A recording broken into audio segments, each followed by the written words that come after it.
Hello everybody, I'm Anton Treuer. Thanks for watching today. I've been thinking a lot about the problems in the world around us. I've been listening to my own children who have genuine angst about everything: climate change, race relations, and just the nature of our politics. It doesn't matter if you're a Democrat, a Republican, or something else altogether. There are just a lot of angry people out there. And I was reflecting on this and thinking about everything going wrong. And I caught an old Barack Obama speech.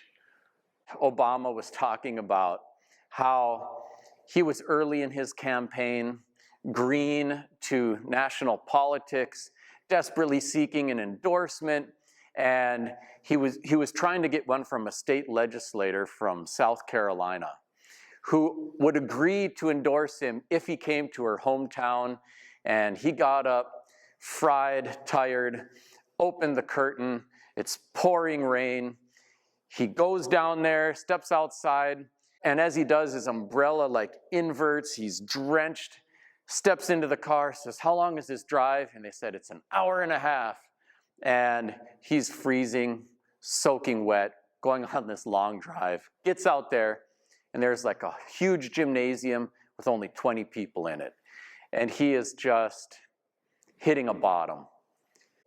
There was a woman who appeared, head of a local NAACP chapter with a big old church hat, who says, "Fired up, ready to go."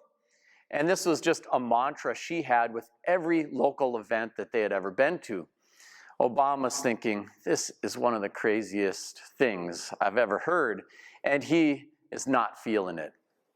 But as she got going, everybody in the room, the 20 people, started to respond, and he said, after a minute, I was starting to feel a little bit fired up, and I was starting to feel a little bit ready to go.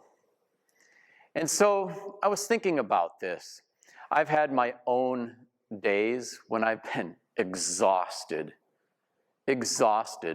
traveling, talked out, hoping my wife remembers my name, hoping that my kids feel I'm not letting them down, trying to save our language, our culture, and running myself ragged at the service of others.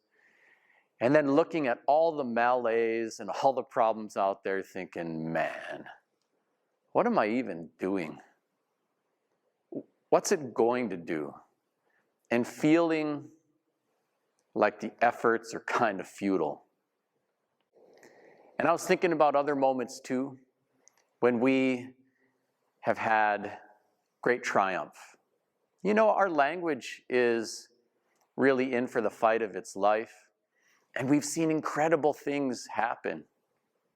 And I was out there at the sugar bush as we were opening it up, and we have a custom in our family where we take the placentas of newborn babies and we bury them in the woods by a maple tree because it's the tree of life.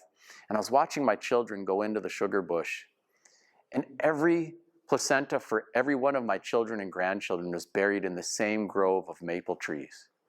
And they're putting down their tobacco, making offerings at the tree of life to get life from the tree.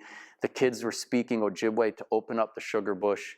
And I was thinking, fired up. I'm ready to go. And I've come to realize that a big part of the work is to resist the temptation to drown in the malaise and get lost in the futility of our efforts, because our efforts are not futile. I think about Obama's story, and he was saying in that story, it just goes to show you the incredible effect of one person in a room and what a change it can make. And there's so many rooms. I've been in a room when an elder showed up and said, we can save this language. And I was thinking, fired up. ready to go. Remember not to get lost in all the negativity out there. That stuff feeds on itself. Starve the negativity. Feed the opportunities. Get fired up. Get ready to go.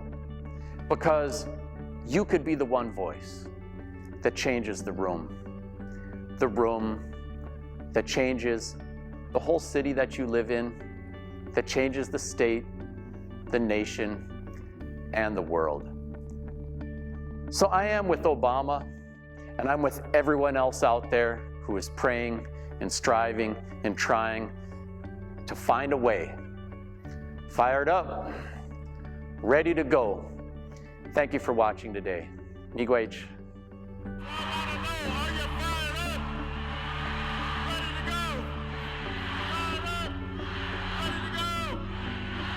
Let's go change the world.